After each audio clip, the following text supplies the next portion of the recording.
Hi friends, இன்றைக்கி ஒரு egg gravy தான் பார்க்க போகிறோம். சிம்பிளாக குயிக்காக எப்படி செய்கிறதுன்னு பார்க்கலாம். 3 ஸ்பூன் எண்ணெய், 3 கிராம்பு, ஒரு பட்டை, 3 ஏலக்காய் இதை போட்டு பொரிச்சதும் 2 பெரிய வெங்காயம் நல்லா பொடியாக கட் பண்ணதை அது கூட சேர்த்துக்கிறோம். சேர்த்துட்டு நல்லா வதக்கி விடணும். கொஞ்சம் வதங்கிறதுக்கு லைட்டாக சால்ட் போட்டுக்கலாம்.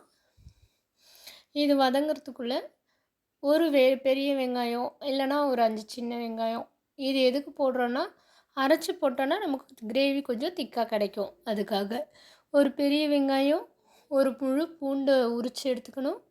அப்புறம் ஒரு 2 இன்ச் அளவுக்கு இஞ்சி, 2 ஸ்பூன் சோம்பு, இது எல்லாத்தையும் ஒரு மிக்சியில் போட்டு நல்லா அரைச்சி எடுத்துக்கணும். ரொம்ப ஃபைன் பேஸ்ட்டாக தேவையில்லை, கொரகொரப்பாக அரைச்சாலும் பரவாயில்லை. இப்போ நம்ம வெங்காயம் வதங்கிடுச்சுன்னா அந்த வெங்காயத்தில் இந்த பேஸ்ட்டை போட்டு நல்லா வதக்கிக்கணும். இந்த இஞ்சி பூண்டு இதோடைய அந்த பச்சை வாசனை போகிற வரைக்கும் நல்லா நம்ம வதக்கிக்கணும். இது கூட தேவையான அளவு உப்பு, மஞ்சத்தூள் சேர்த்து நல்லா கலந்து விட்டுக்கிட்டோம்.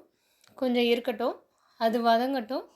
அதுக்கப்புறம் நம்ம வீட்டில் அரைச்சி வச்சுருக்க மிளகாத்தூள் இருக்கும் இல்லைங்களா, குழம்பு மிளகாய்த்தூள், அதாவது மிளகாத்தூள், மல்லி எல்லாமே சேர்த்து ஒன்றா குழம்புக்காக அரைச்சி வச்சுருப்போம் இல்லைங்களா, அதில் ஒரு 3 ஸ்பூன் இதை போட்டு நல்லா வதக்கணும். பாருங்கள், அந்த தண்ணியெல்லாம் குறைஞ்சிருச்சுங்களா, அந்த அரைச்சி ஊற்றும் போது இருந்த தண்ணி. அதை கூட வந்துட்டு தக்காளி, ஒரு கொத்து கருவேப்பிலை போட்டு நல்லா வதக்கிட்டு நமக்கு தேவையான அளவு தண்ணி ஊற்றிக்கணும். இப்போ தண்ணி ஊற்றிட்டு ஒரு 8 மினிட்ஸ் ஒரு மூடி போட்டு கொதிக்க விடணும்.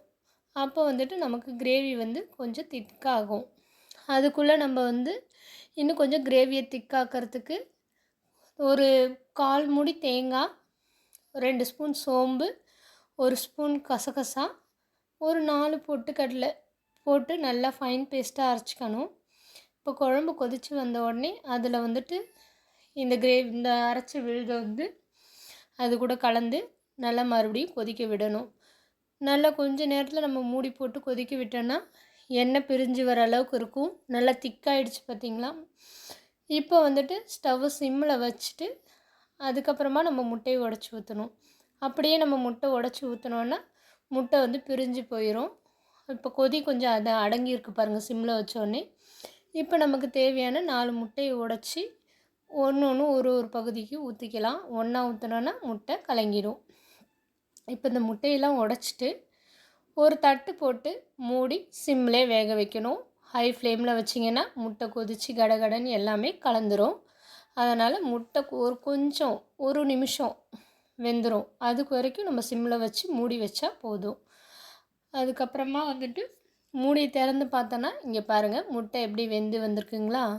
இப்போ இன்னொரு பக்கம் இதை புரட்டி போட்டுனா முட்டை மேல் பகுதியும் கொஞ்சம் நல்லாவே வெந்து வந்துடும். எண்ணெயெல்லாம் பிரிஞ்சு குழம்பு நமக்கு இப்போ ரெடி ஆகிடுச்சு. இது கூட ரைஸ், சப்பாத்தி, டிஃபன் எதுக்கு வேணாலும் இந்த முட்டை கிரேவியை நம்ம சர்வ் பண்ணிக்கலாம். உங்களுக்கு இந்த கன்சிஸ்டன்சி பார்த்துக்கோங்க. இது போதும் அப்படின்னா இதோட நீங்கள் ஆஃப் பண்ணிவிடுங்க. கண்டிப்பாக ஆறினோன்னே இன்னும் கொஞ்சம் திக்காகிடும். தேங்க்ஸ் ஃபார் வாட்சிங்.